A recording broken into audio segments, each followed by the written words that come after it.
I'll respond to that by saying a one lung shot definitely can be lethal, but unequivocally, it's not always lethal, depending upon the specific blood vessels in the lung that are hit, and I'll be glad to explain that. First of all, when we talk about systemic artery pressure, we're talking about the pressure in our major arteries like the carotid artery and in the hip area with the femoral artery or the aorta, the main blood vessels that supply oxygenated blood to the tissues. Now, that systemic pressure, the average of that mean systemic pressure runs about 90 millimeters of mercury. Now, when we talk about the circulation in the lungs, the so-called pulmonary artery and the pulmonary vein, the pulmonary artery systemic pressure averages between 9 and 18 millimeters of mercury. And the bottom line on that is the pulmonary circulation is only 1/6, repeat, 1/6 of the systemic pressure. It's a much lower pressure system when you talk about the measurement in millimeters of mercury. So when we have a one lung hit, if you don't get a medium to large pulmonary artery or pulmonary vein, because of the low pressure, it's much more apt to clot as opposed to the systemic pressure. Now, when you get just one lung, I'm going to interrupt you there, Doc. This is where, as a bow hunter, now I know my article was for Peterson's bow hunting on this topic, but there's going to be a lot of gun hunters or firearm hunters listening to this podcast. But as a bow hunter, this is why it's so vital to make sure you get that broadside or quartering away shot. Would you not agree with that? I agree 100%. With that quartering away or broadside, you got a much greater chance of hitting both lungs, to collapse both lungs. Now, definitely different with the firearms. So I'm gonna interrupt you there, Doc, and sort of ask you to pause for a minute. I am recording, and I want to welcome our listeners to my conversation with the great Dr. Joe Bumgardner from Starkville, Mississippi, the home of the Mississippi State Bulldogs. More cowbell. I'll just throw that in there. Dr. Bumgardner and I had a lot of email conversations and phone conversations. I actually, for the Petersons, I write the Whitetails column for Peterson's Bow Hunting. And my editor said, hey, the June issue, I believe it is going to be the shot issue. They kind of have a theme, so writers like Ulmer and those guys are going to be obviously talking about, tuning bows and the perfect shot and kinetic energy and fine-tuning arrows, etc. He said to me, how do you want to coin this as a biologist? Do you want to talk about which animals to shoot, as in which particular bucks, which does, how many does? And I said, I'd rather not. We've sort of done that topic.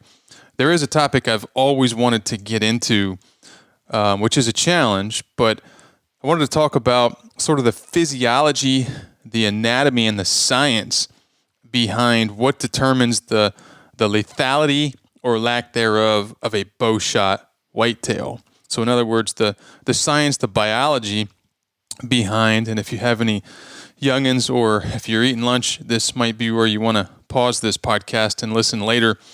We will be talking about organs and blood and guts and that kind of thing. But as bow hunters, I think this is an extremely important topic. And I know Doc agrees with me. All of us are out there with the sole goal of making a quick, humane, efficient, effective kill, whether it's with a bow, crossbow, firearm, or whatever your choice is, a spear, nat, lattice, it doesn't matter. So I'm going to introduce my guest and fellow Stark Vegas fan, Dr. Joe Bumgardner. In my opinion, Doc's becoming famous here, and he's he's earned it. He deserves it. I think you're going to hear a lot more from him here in the future because of his unique skill set and what he brings to the table. He's not. I don't mean to say just a doctor. It's easy to find doctors and surgeons and people who understand abdominal and chest surgery, but to bring in the combination of an abdominal and chest surgeon with a lifelong bow hunter and hunter is really unique. So Dr. Joe brings that. In my opinion, no one understands the objective process of determining the direct corollary between an arrow or bullet inflicted organ injury and the ultimate demise, of an animal better than Doc. So Doc, I'm going to let you, I know you sent me your bio, and I'm here to tell you it's quite intense. So I'm gonna let you talk about this. There's an awful lot of words in here I can't even pronounce. So I'm gonna let you go and introduce yourself to the listeners, Doc. Okay, fine, no problem. Be glad to. First of all, I'm an abdominal and chest surgeon, currently retired. And as soon as I retired from 28 years of surgical practice, they got me out at Mississippi State, and I teach digital photography. And I also worked with the researchers in the deer lab at Mississippi State. And I had the unique pleasure and experience of being able to have two of my cohorts who were pathologists to agree to take tissue from animals that were killed with a broadhead and section that tissue to see exactly the damage done that caused the demise of the animal. I got interested in that, and I started relating the injury in human beings to similar injuries in the game that we hunt, like whitetails and wild boar and antelope, elk, etc.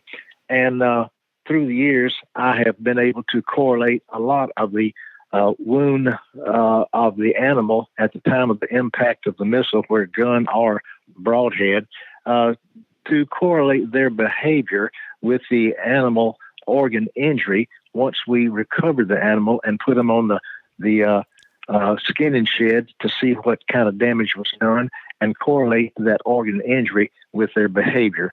And that has stimulated my interest through the years, and I'm getting more and more accurate in predicting the organ injury with the deer behavior. And then we objectively prove the organ injury when we take them to the skin shed and do a post-mortem exam.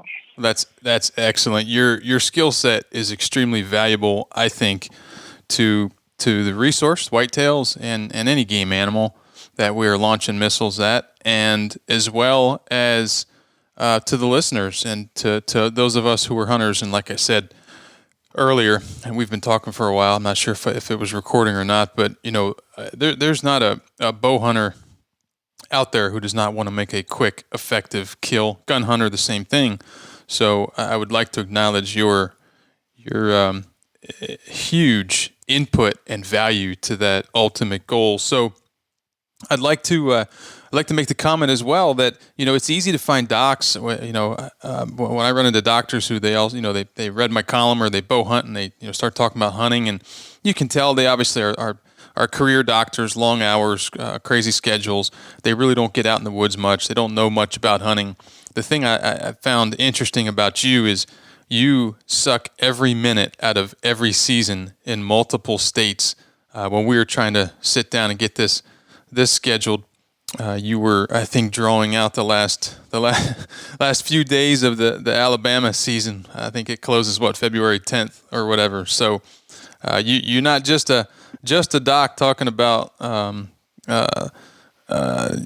blood and guts and all the goodies. You live it. You get out there in the woods. And correct me if I'm wrong, but I think you prefer archery gear. Absolutely. I don't hunt with firearms. It's just a matter of personal preference. From October 1 in Mississippi to February 10 in Alabama, I climb exclusively and I archery hunt exclusively. Bingo. Okay, well let's jump right into this. I'm going to warn some of the listeners to put their thinking caps on, because when I'm talking to you, Doc, some of this anatomy and physiology, it goes way back, and I have to remind myself what some of these terms are. But you're a phenomenal teacher, so I have very, very little concern that we'll have any problems. But I kind of want to start off sort of slow here. That intro talking about the single lung punch or shot, I do want to make a note. Well, we'll get back to that topic. I want to make a note that I know your your verbiage, oftentimes you'll use the word missiles. I know there's missiles being launched on the news right now. We're not talking about that kind of missile. I think, Doc, when you say missile ballistics, or you talk about a missile entering the chest cavity of a whitetail or a game animal, you're referring to a broadhead tipped arrow, a bullet, or whatever that is you're launching at the animal. So I know I just wanted to throw that out there real quick, but let's start with the basic anatomy and organ, the deer vitals and the organ anatomy. I know everybody has heard this, but I think it's a good primer and a good base for what's about to get a little bit thicker in the weeds. Can you talk a little bit more about, as a bow hunter, obviously gun hunting is much, much easier because of the sheer shock. Well, I'll let you talk about that later, but can you talk a little bit about deer vitals and how you see it as a surgeon? Sure. The deer anatomy, as we relate to the so-called, quote, vital area or vital zone, includes the lungs and the heart area. And just behind the lungs is the liver. Those organs will cause demise of the animal if we injure them. And it depends upon the position of the animal when we shoot as to where we want to aim. For example, if it's broadside, if you draw a horizontal line down the middle of the deer and do the same thing vertical, where those points cross, if you go about 4 inches in front of those crosshair, you'll be in the vital area, which is about 4 inches behind the shoulder blade. And we want to try to miss that shoulder blade, the so-called scapula, because it's bony and it takes a lot of the energy of our missile out, and we may not penetrate and get into the lung itself. Now, if the animal is quartering away from us, we like to hit the backside of the on-side lung so that it will exit the opposite front leg, and we have a better chance of actually collapsing both lungs. When the animal is broadside, if we shoot in that crosshair point we talked about behind the shoulder, we've got a much better chance, or a great chance, of collapsing both lungs. Now, if we collapse both lungs, the circulation system may still be intact, but the ventilation system is not. When the lungs are collapsed, even though blood goes through it, it won't oxygenate the blood, and that will cause a quick demise of the animal. On the other hand, we do not like to shoot a quartering toward us or looking right straight at the deer. If we shoot quartering toward us, I've had many clients that have done that, and we've not recovered the deer simply because it didn't get through that scapula. And if it did get through the scapula, it only got one lung, and we'll discuss about the significance of a one lung shot a little bit later in our converse. But absolutely, again, it depends upon the position of the animal as to where you aim, whether it's a broadside or a quartering away. Okay, I just wanted to kind of lay that out there, just as a good foundation for everyone. So you hit the note, perfect segue. Can we talk a little bit about?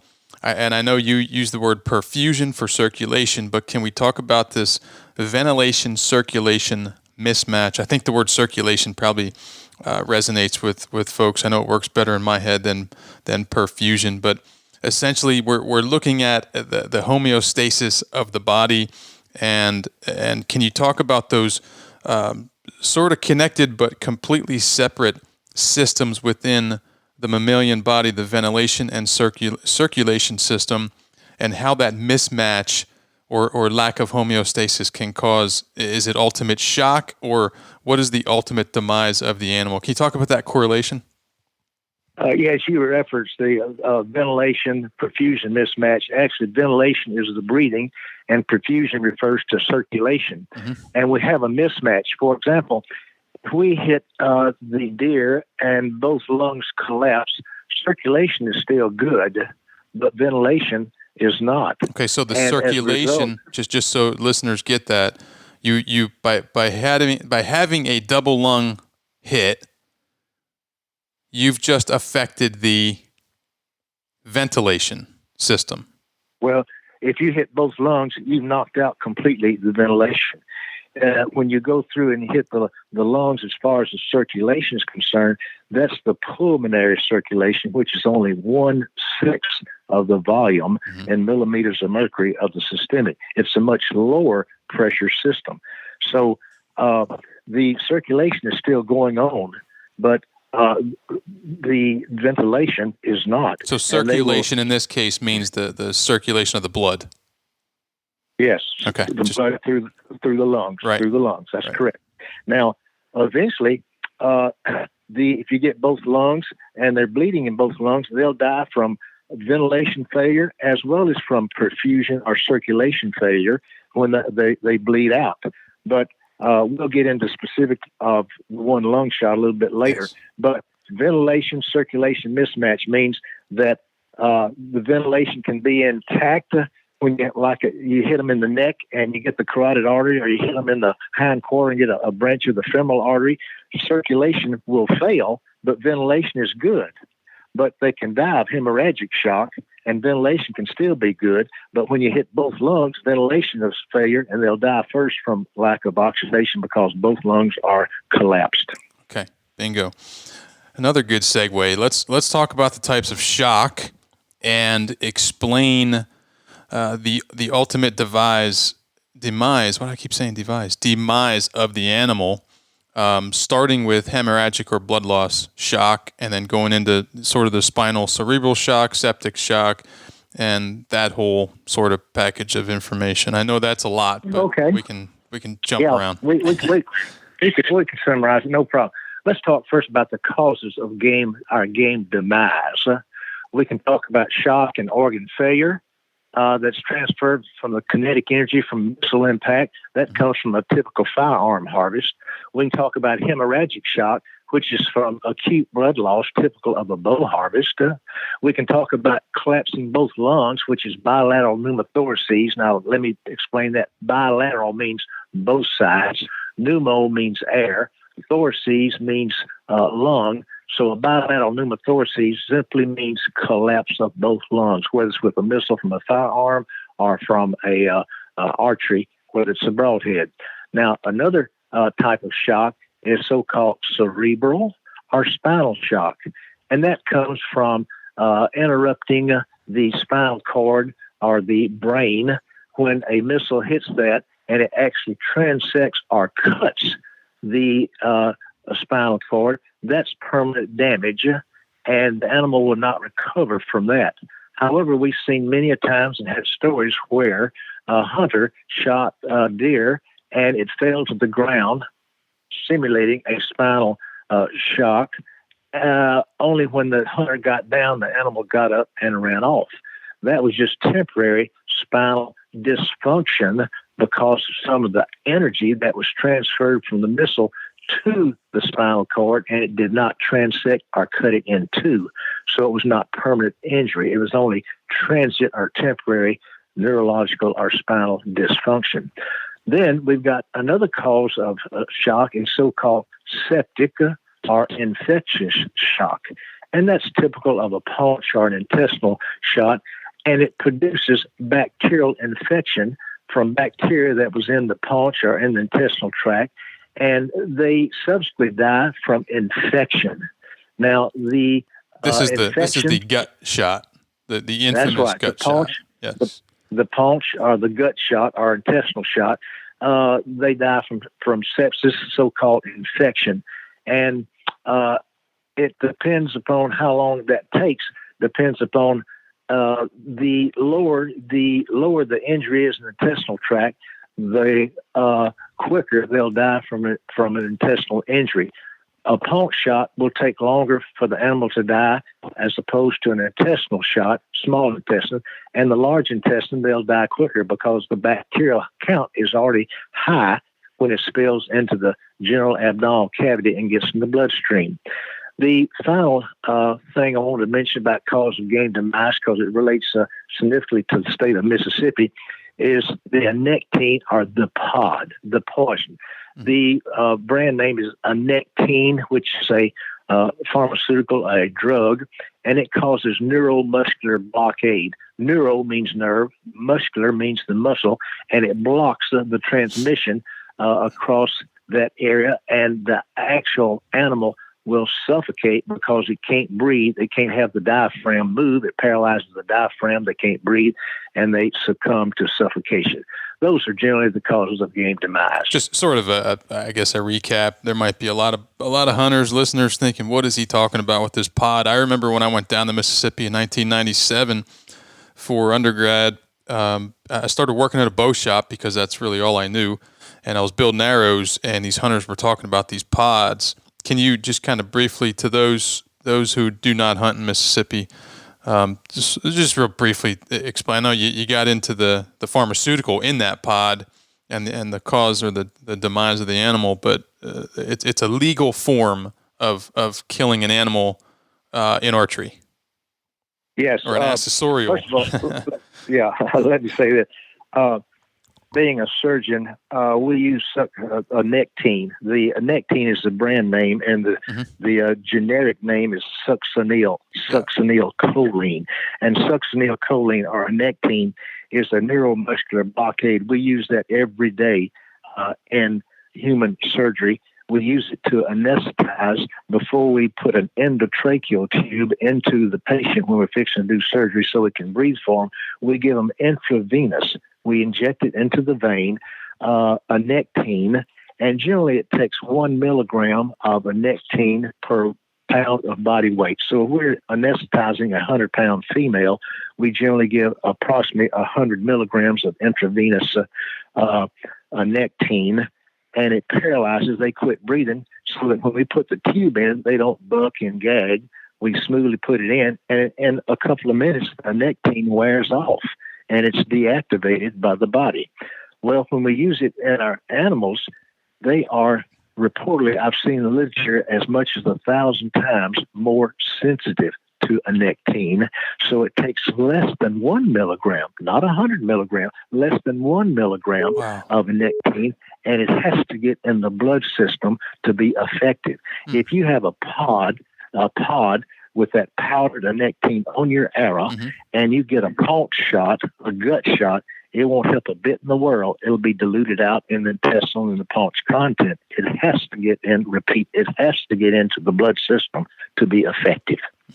Yeah, and I remember some bow hunters coming into the shop having that same experience, but I did not know that the relative dosages were such. That's insane.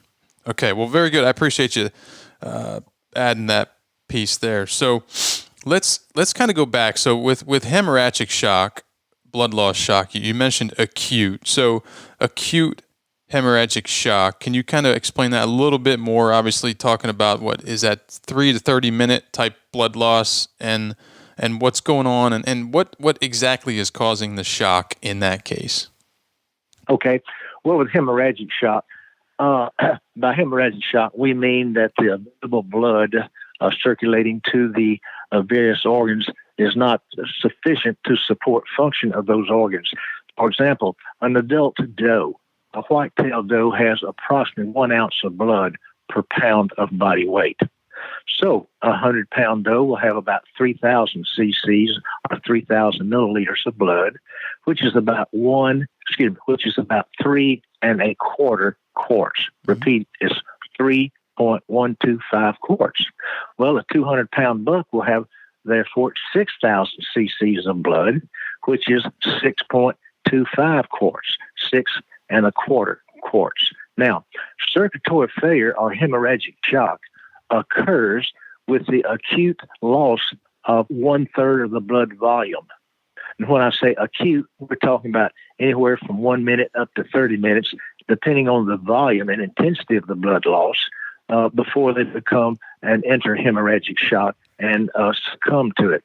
Well, once they lose a blood volume of 1/3 of it, 1/3 of their total blood volume, once they lose 1/3 of it, they do not have enough oxygen in the remaining blood in the circulatory system to support those organs, and that causes the demise of the animal.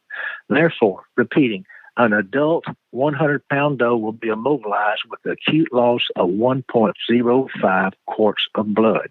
An adult 200-pound buck will be immobilized with the acute loss of approximately 2.1 quarts of blood. And when that happens, we've seen deer, when we shoot a deer and he starts running off, it may in 5 or 6 seconds be immobilized because it does not. The blood loss was so acute that the animal went down in a matter of 5 or 6 or 7 seconds. Yeah, and I think it's important to point out here too, which I did in my article, that not all of that blood is dumping out into the woods or the food plot, right? Some of that, much of that, probably is remaining inside the body cavity and not dumping out of the exit wound. Yes, and the analogy of that, to kind of clarify, when we're at 20 feet or so high in a tree, on a climbing tree stand or a ladder stand or a lock-on, and we shoot down at the animal and we hit them high on one side and it does not come out completely on the other side. It may go all the way through and get both lungs, but it may not have an exit wound. Our entrance wound is high, so they may not have blood on the ground until they go 25 or 30 or 40 or 50 yards before it fills up inside enough to start spilling to the outside. Right. So your point's well taken. All of the hemorrhagic shock blood loss is not external. Yeah. Okay.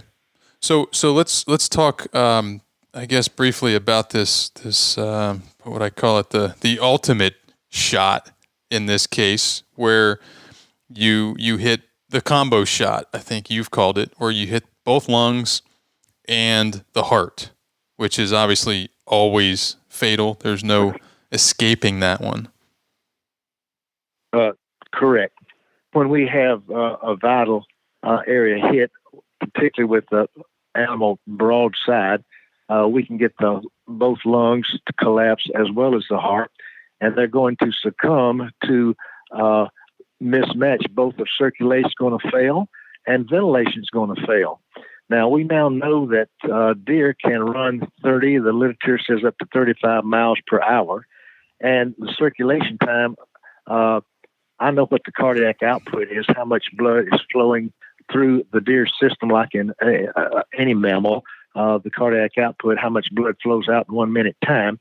An animal running 30 to 35 miles per hour can actually, in 10 seconds, can cover up to as much as 3 football fields, 300 plus yards. And I've had personal experience with that, shooting an animal and getting both lungs, and they still travel 300, 350 yards before the demise, because they run that fast, that far in 20 seconds before they bleed out or before ventilation completely fails and causes demise of the animal. Right. But and that's where I'm headed with all this eventually.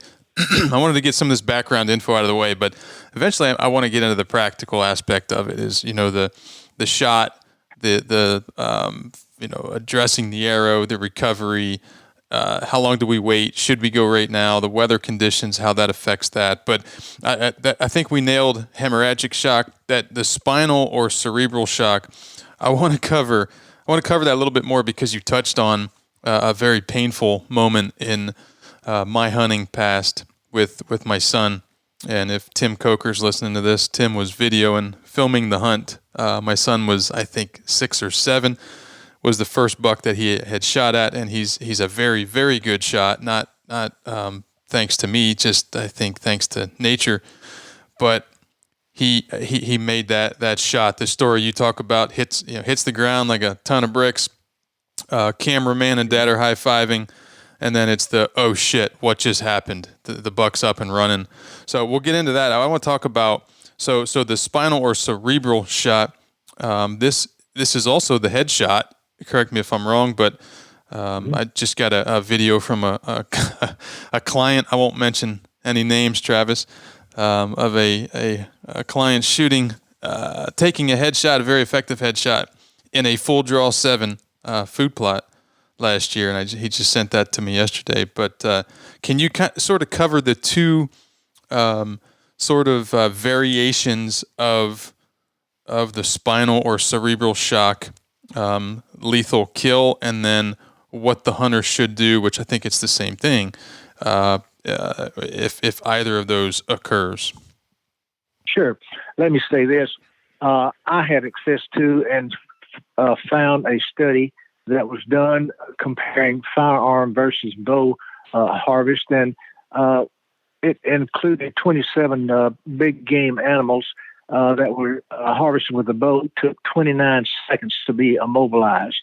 With a firearm, the missile with 27 big game animals shot with in the chest cavity, same area, it took 22 seconds to immobilize because there was different causes of death. The bow generally was hemorrhagic shock, whereas the big game animals with a missile were killed by the shock being transferred from the missile itself and not necessarily from hemorrhage. Well, when we talk about the cerebral injury, when we have a missile, and I'm going to refer to this as archery, when the broadhead hits the brain area, it causes dysfunction and the animal may drop to the ground because of organ failure of the brain. If they transect the spinal cord, actually you hit a spine shot and it transects or cuts the spinal cord in two. It's physically cut in two. All the distal or the spinal cord below cannot function, and as a result, we've had deer that we thought was a spinal shot, and they went down, and they could crawl on their back legs and pull around. The back legs would not move. The front legs would move because the spinal cord was transected, and that was a lethal shot. They couldn't get up because it was physically damaged the lower part of the spinal cord that goes to the muscles. Well, whenever that happens, we should turn right around with our missile, with our broadhead or our gunshot, and do a final second shot to demise the animal just for a quick, clean, ethical kill. Now, on the other hand, when we take a broadhead or a gunshot that does not physically transect or cut the spinal cord or damage the brain, but there's enough energy that's transferred to the spinal cord that it causes temporary neurological or spinal cord dysfunction, they'll drop to the ground. The hunter gets down to go to the animal, and when he gets on the ground, in a matter of few seconds or a minute or so, the animal gets up and runs off. That was transient or temporary spinal cord or cerebral dysfunction because there was enough energy that was transferred to the spinal cord that it caused dysfunction or lack of proper function, but it was not permanent damage, and the animal recovers. Mm-hmm. Okay. That's good stuff. I think there's probably a lot of people who have some pain from that description. And it made me think about Joe Biden's quote unquote transitory inflation, which is more of the transecting or cutting of the spinal cord and not transitory. I just thought I'd throw that in there. So at any rate, that's that's good stuff. And I think a lot of. Let me say this. Yeah. We're talking about kinetic energy. Yep. The kinetic energy is the determining factor of how much penetration we get, whether it's with a missile from a firearm or from a broadhead from a bow. And just when we're hunting small game, rabbits, coon, what have you, it takes less than 25 foot-pounds of kinetic energy to cause the demise of the animal. Now, when we're talking about medium game, like deer and antelope, it takes 25 to 41 foot-pounds of kinetic energy to cause demise of the animal. Okay. When we talk about larger game, like elk and black bear and wild boar, we're talking about 42 to 65 foot-pounds. And finally, the toughest game, which is like Cape buffalo and grizzly, it takes greater than 65 foot-pounds of kinetic energy. But with our new archery equipment, shooting 60 pounds plus, we can easily even get to the 65 pounds of kinetic energy. Okay. That's, I was going to ask you, you're beating me to all my questions here. If you could kind of talk about the typical bow shooting, just say 300 feet per second. I know most of them are blaring out there at 350, but plenty of kinetic energy to kill a white-tailed deer at that setup. Absolutely. Well, The penetration has three factors. Number one, and most importantly, is the kinetic energy at the time of the impact. Number two is the tissue impacted. It's easier to go through two ribs as opposed to hitting the scapula, the shoulder blade.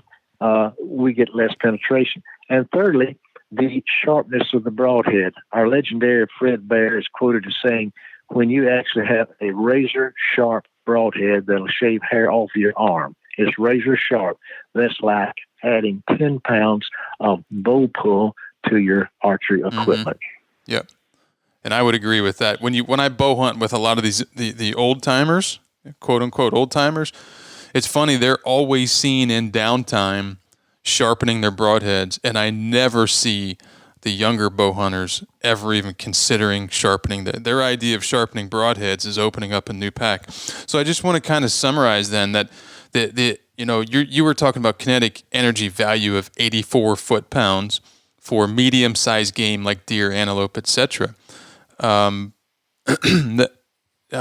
I right on that? Yeah, well, an air and a broadhead combination weighing a total of 420 grains. Yep, shooting, say, 300 feet per second. And it would shoot, 300 feet per second. It's launching kinetic energy of 84 foot-pounds, or joules, 84 foot-pounds of kinetic energy.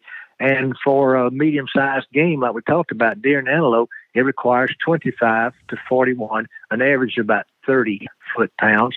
So we're shooting much more, with archery equipment than we have to have. That's correct. Right. Let's focus on practice animal behavior at the time of shot and cutting yourself off to a certain distance.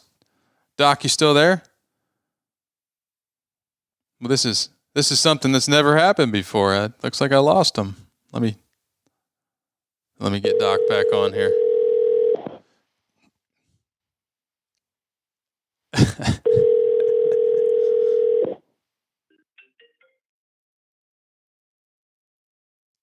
I lost you. Yes, sir. We got you back, though. That's what matters. Yes, sir. Well, we were in the process of talking about what topic were we addressing when we got cut off. Oh, it's all good. Let's move on. I think we covered that quite well. Let's move on and get to this the paunch shot, the gut shot.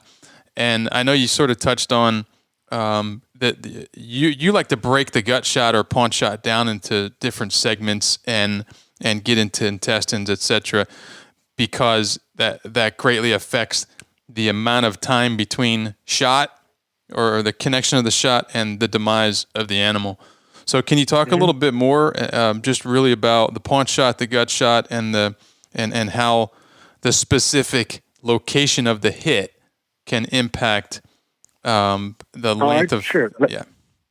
Yeah, let me go into this. First of all, you referenced about the deer behavior after the shot, and let me make a couple of comments about that. Then we'll go into the paunch shot details. You've probably heard in the literature about so-called Bronco Kick. Yes. When you do a heart shot, the heart is within a sac called the pericardium.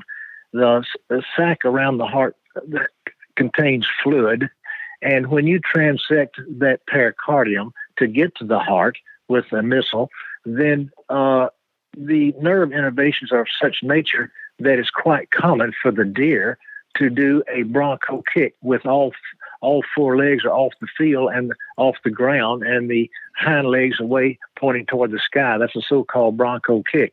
I found when I asked hunters about did he have a Bronco Kick, more times than not, when they say yes, we get to the skinning shed, the heart has been hit and that pericardium sac has been transected.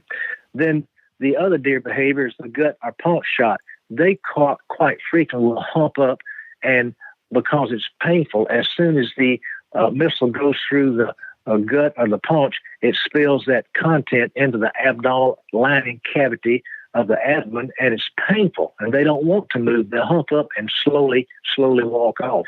And with rare exception, if we don't push the animal, they'll rarely go over 100 to 150 yards before they bed down because it's painful for them to walk. Then deer behavior after the shot with respect to a double lung shot, the deer may act like it was a complete miss. Yep. Now, we've already talked about the spine shot. That's paralysis that may or may not be permanent, depending on whether the spine was transected or not transected. Then if we hit the ham of the hindquarter shot, that deer behavior, they usually run with the tail down. Then a major vessel shot like the aorta, the carotid, the femoral artery, they generally run like a miss. Well, that's the deer behavior general comment after the shot. Then we wanted to go on to the details of the paunch shot. Well, the paunch shot itself, I've broken that down to whether it's actually the paunch, the upper stomach area, or the small intestine, the large intestine. But the bottom line is this: all paunch and intestinal shots are 100% lethal. Okay. Say that again, because that's my next question I just wrote down, and you keep getting to my questions before I ask them, Doc. Go ahead and say that again. I said, just like both lungs collapse as 100% lethal, heart shots are 100% lethal, and gut or paunch shots are 100% lethal. All three of them cause demise by different ways, but they're all 100% lethal, including any type of paunch shot. Okay, now go back a little bit and cover some more details on what exactly occurs in septic or infectious shock when you do hit that paunch. Well, any paunch, intestine, or large intestine, when you transect it and spill the contents of the paunch or the intestinal tract into the general abdominal or peritoneal cavity, the abdominal cavity, it spills bacteria as well. Bacteria are in that intestinal content, and the bacteria will invade the lining of the abdominal cavity and eventually get in the bloodstream. When it gets in the bloodstream, it causes infectious or septic shock, and the blood pressure goes down, eventually to the point that circulatory system cannot maintain sufficient perfusion of the organs, and they die from infection. Okay. That's good stuff. All right, so what's next? You want me to move on, or you know my script? Yeah, so it's almost like I sent it to you. Yeah, go ahead. You can ask me questions. All right, so I guess before we get into I'd like to take this to the field eventually and try to help everybody improve their trailing and tracking skills, and do we wait or do we go after the animal right now, that kind of thing. But before we do that, let's get right back to this single lung punch, and can you bring in one of my favorite animals of all time, the bison, the American bison, scientific name bison, by the way. Can you explain Can you explain why a single lung shot, like we were discussing at the beginning of the podcast, isn't necessarily a lethal, or it doesn't result in the demise of the animal, but that can actually be the end of the life of a bison when you just clip, quote unquote, one lung? And I know you've got some big terms for that, and that's good stuff. Well, and medically, the area that separates in mammals the two lungs is called the mediastinum. Media meaning middle of, and sternum means the sternum or the breastplate or the breastbone. Mediastinum is that structure that houses the aorta and the trachea, the windpipe, and those major structures, the esophagus, that go between the lungs. They're located in the mediastinum, and all mammals have a mediastinum which separates the left lung from the right lung. Now, the bison, our American Indians, would ride horses or get close to a bison, throw a spear, and if they hit any of the lung area, it would collapse not only that one lung, but both lungs, because there is no mediastinum in the bison. So a one lung injury is actually and always both lungs. They're not separated.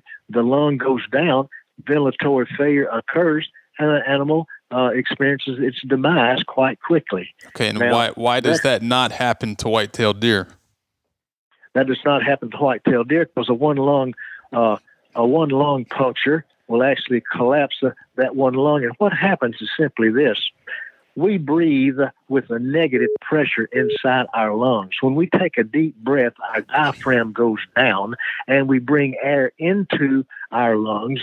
The atmospheric pressure is at 1 atmospheric pressure, and our lung is negative. And when we have a scissor or a knife injury to somebody's in an altercation, they get stabbed or shot with a 22 or stabbed with a scissor or what have you, and they equalize the atmospheric pressure of 1 atmosphere pressure inside the lung, and inside the lung cavity becomes positive as opposed to negative, that lung collapses. And when we get one lung collapse, the other lung is sufficient enough to allow ventilation to continue to support the tissues and the organ and the animal. So a one lung shot is not always necessarily lethal. If you get a major pulmonary artery or a major pulmonary vein where there's a lot of bleeding, then that will kill the animal. And we have talked about, or should talk about, the difference between the pressure of the systemic carotid artery and the aorta and the femoral artery. Those are systemic blood vessels as opposed to the pulmonary. The pulmonary is only 1/6. So it's like a water hose. If you squeeze down the water hose, it comes a higher pressure and it shoots out further. Well, that's the same thing with low pressure, and you let the pressure off the water hose, it doesn't shoot out as far because it's lower pressure. Well, the lower pressure in the pulmonary circuit being only 1/6, it's much less apt to continue bleeding and much more apt to clot. Okay, so I know as a surgeon, you have had situations where, I know you mentioned the 22 bullet or the scissors or the knife or whatever on a single lung puncture. Can you share experiences from the operating room or the emergency room on that? With a human, obviously. I've had people both with a stab wound with a knife as well as a 22 with a low kinetic energy go in and collapse one lung, and they come in a little short of breath and maybe a little pain and discomfort on the top of the shoulder, but they still have circulatory and ventilation is going on. And all I do, because it's a low pressure, the blood will clot in the one lung that has been injured. Usually it'll spontaneously clot. All I do under local anesthesia is put in a tube, we call it a chest tube, to suck out the blood that's in that lung cavity, and I hook it up to negative pressure, the tube to negative pressure, and it reestablishes the negative pressure so that when we breathe, the lung can re-expand. And then I do that for a day, and then the next day, I take an x-ray, and it's proven that the lung is expanded. I clamp that tube and leave it clamped for a day. I take another x-ray the next day, which is and if the lung is still expanded after it's been clamped, I pull that tube out and quickly seal it off with Vaseline, and the patient does fine and goes home on the third day with no surgery having been done. Well, you apply that to a mammal, and you shoot a deer, and the lung collapses, only one lung, and he continues to breathe fine with the remaining one lung that he has, and it has clotted, so the circulatory system, he did not lose a third of his blood volume, so he didn't go into shock. And one of two things happens. That lung scars down, and it does not re-expand, but the majority of time, that blood is reabsorbed, and the lung re-expands, and the animal lives for another year to be hunted. That's interesting. All right, well, that's good stuff. So we covered, thanks to your efficiency, we covered quite a bit of stuff there. I really wanted to just kind of touch on some of the, the if-thens, if you can, and I know you're very analytical and practical. So, as a bow hunter, not just a doctor or a surgeon, can you throw a couple, third-party stories, stories from the field where, you hit a doe, you hit a buck, and here's where you hit it, and maybe some thoughts on what your sequence of events is, knowing everything that you know. Obviously, as a bow hunter, we're all trained to pay very close attention after the shot, where how did the animal react, Do you see the animal, or I'm sorry, the arrow? Is it complete pass through? Watch the animal, where you lose the animal, his behaviors, etc. Can you give any life experiences and actual field experiences on how a hunter listening, bow hunter, gun hunter, doesn't matter, can increase their level of success, or their success in actually finding a critter they hit? Sure. I make a concerted effort to try to do three things when I hit a deer with my archery equipment. Number one, I try to see where it went in. I try to shoot lighted knocks. It gives me a better chance of knowing what kind of hit I had on the animal before I recover the animal. I look at the deer behavior. Did it tuck the tail down? Did it hump off? Did it run like it was not hit at all? I look at the deer behavior, and I try to make a sight as where the deer was when I hit it. And as the deer runs off, I make markers, mental markers. In other words, he runs by this stump. He runs by this tree. He runs right here. He dipped. And then after I make those mental markers, a lot of times when I have a high hit in the lung area, it won't bleed. But when I see out there at that stump at 50 yards, he ran by there, I can go to that stump and I might find my first blood there. So again, repeating, I look at deer behavior. I try to make an estimate of where I hit the deer. I look at deer behavior. I make mental markers. And then I actually make the last place I saw that deer. If I didn't see it go down, I make a mentation of where he went into the woods and I lost him. And then I take a compass reading of 210 degrees or wherever from a tree stand where I last saw him. And then I can actually once we get on the ground, it's a whole different picture as to where the deer was. And if there's more than one deer, you want to be sure that the deer you're following is the deer you shot and not one of the others that ran off. So it helps me to take a compass reading and the mental markers. Then I decide, when should I go after this animal? Well, I always, unless I see him actually go down, I wait at least 30 minutes. Now that can be changed by the weather. If it's starting to rain, it's going to wash out my blood trail. I may go a little bit sooner. But if the weather's permitting, and if I have a gut shot, I know I have a gut shot. It sounded like it when it went through. It sounded like a gut shot. And if I get down and I see that there's gut material on my arrow, or it smells foul, like gut or a pump shot, I know I got it.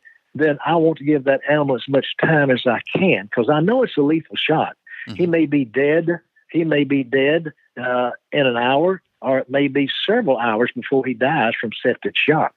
So if the weather permits, if it's a morning shot, I go back to the house, have breakfast, then lunch.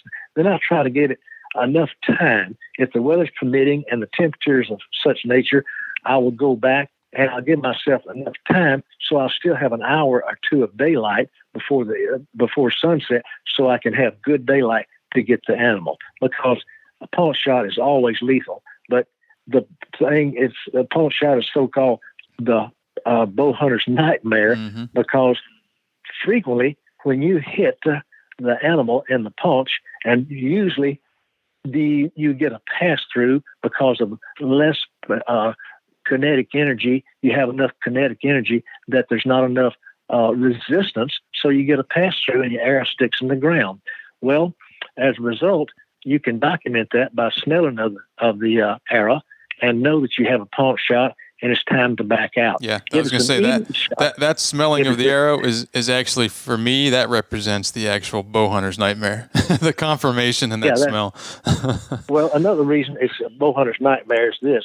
When you're up high and you have an exit wound, the upper, if you get some blood and it's high, it may not come out externally. And even if you have an exit wound that's low, mm-hmm. more often than not, it is plugged up by a loop of small bowel, because of when they run, they increase the intra-abdominal pressure, and the small bowel is going to the least resistance, and it goes to that hole and plugs mm-hmm. it up, and blood can't come out that exit hole, so you don't have a blood trail. If you go after the animal and jump them, then they may run a quarter of a mile or a half mile before they bed down with no blood, and you have much less chance of finding them. And I'll give a practical experience of that in a moment when the time comes. Oh, go ahead. Go ahead. Okay. I was hunting at Vicksburg this past season, and the landowner said, I have a nice 8-point here that's a mature deer that I'd like for you to try to see, and we'll find a tree. Well, I did. I found a tree in the area, and I climbed, and sure enough, the animal before dark came out. I saw a 6-point that was not a shooter, and finally the nice 8-point came out. I got a nice 20-yard shot. It was quartering away. I shot what I thought was the back of the rib cage on the inside, and the exit side we should get to the opposite right leg, get the other lung, and I felt real good about my shot. The animal ran off with the tail up the tail down. I didn't see my arrow in the animal. I did not see with my binoculars my arrow in the ground, but I watched the deer run off. I did my mental markers. I counted 1,001. That's the other thing I try to do. My fourth thing I try to do after a shoot is I count 1,001, 1,002, 1,003 as I watch the animal, because with rare exception, they won't go more than 10 or 12 seconds before their demise. They may go down in 5 or 6 seconds, depending on the order that you hit. But I count as I go. Well, I did that on this animal, and I didn't see my arrow. I didn't see my arrow in him, but I made my mental markers. I texted the landowner and told him that I had a hit of the animal that he had on the camera. He said, fine, we'll wait till dark, and we'll come and we'll recover your animal. So I waited 30 minutes till it got dark. They came in, the two landowners. The three of us went out to where the deer was standing, and sure enough, the deer was standing there, and the area where he was standing, the soil was kicked up, and I actually was able to find blood, and we followed the animal, and probably went 75 to 100 yards, and lo and behold, we jumped the animal, still alive. So we backed out, said we'll come back in the morning. And the blood we found was bright red. I didn't see any evidence of any intestinal injury or anything, the bright red blood. So we came back the next morning, picked up the blood where we last saw it, followed the blood trail to where he had bedded down and we had jumped him. Then we followed him another 50 yards of blood trail, and there was my animal. We recovered the animal. Took it to the Skinner shed, and the individual with me said, there's no blood in the nasal cavity or the oral cavity. It doesn't look like a lung hit, and it didn't. So we took him to the Skinner shed, hung him up, and what had happened, this is the second time this has happened to me, I hit the animal behind the scapula, the shoulder blade, and it went all the way around under the shoulder blade, and it stayed out of the lung cavity and came out the brisket. I don't know where my arrow ended up, but the Skinner shed, the postmortem showed that I never got inside the abdominal cavity, and that's why the animal did not have a quick demise. He eventually bled to death because I cut the blood vessels, the systemic blood vessels that went to the muscles that support the scapula, which is the rhomboid muscles. It cut those systemic blood vessels, and he eventually bled to death from a sharp broadhead, not because of ventilatory failure, but eventually because of hemorrhagic shock.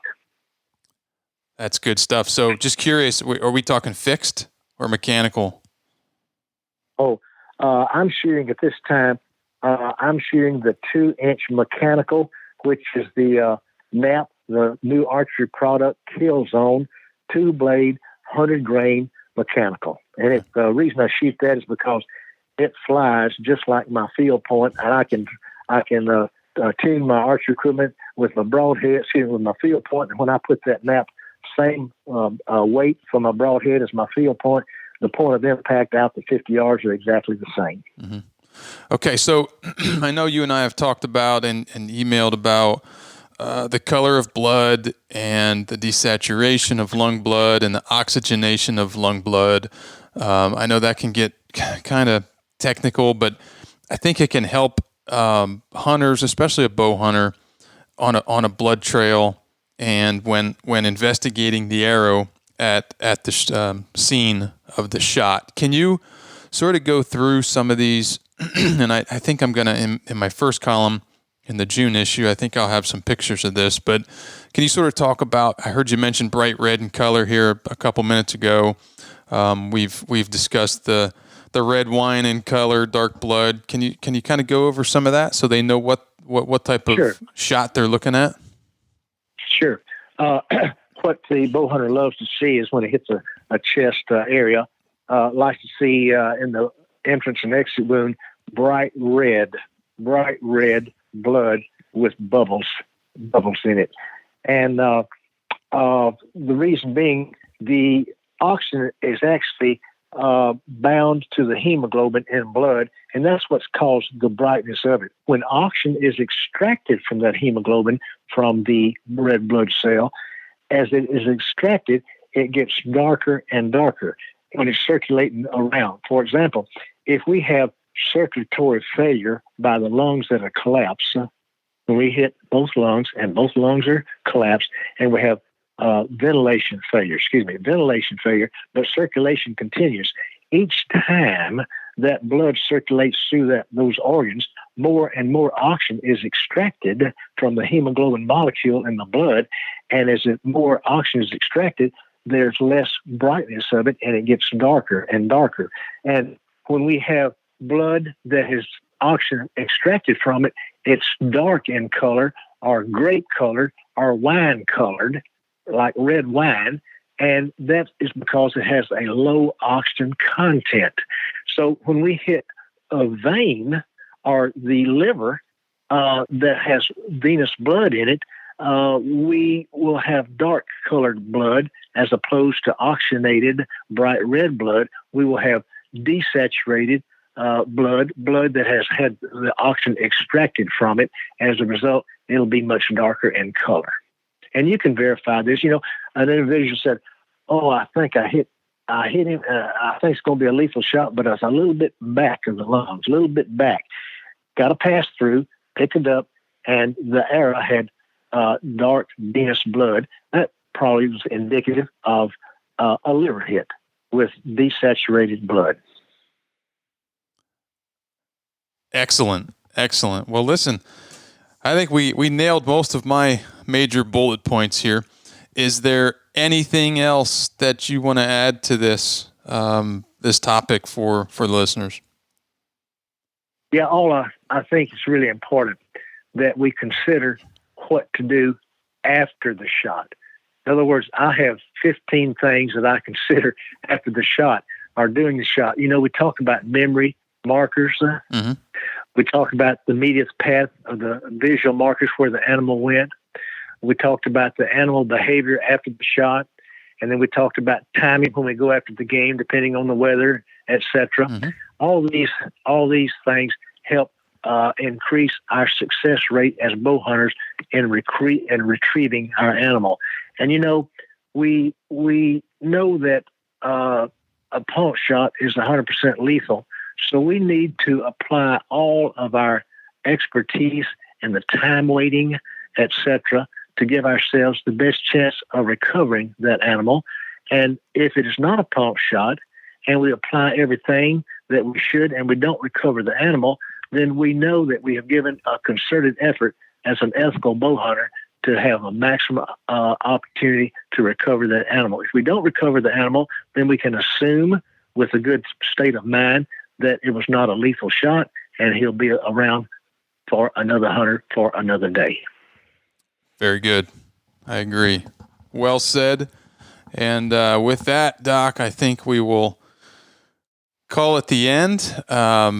Certainly see where we could have you back and get into some details on this, but you are definitely one of one and a treasure to those of us who are hunters and managers and absolutely love the natural resource that we pursue and hunt. So appreciate you for your massively positive impact on making us think about some of these things. And unless you have anything else, we're good to wrap up.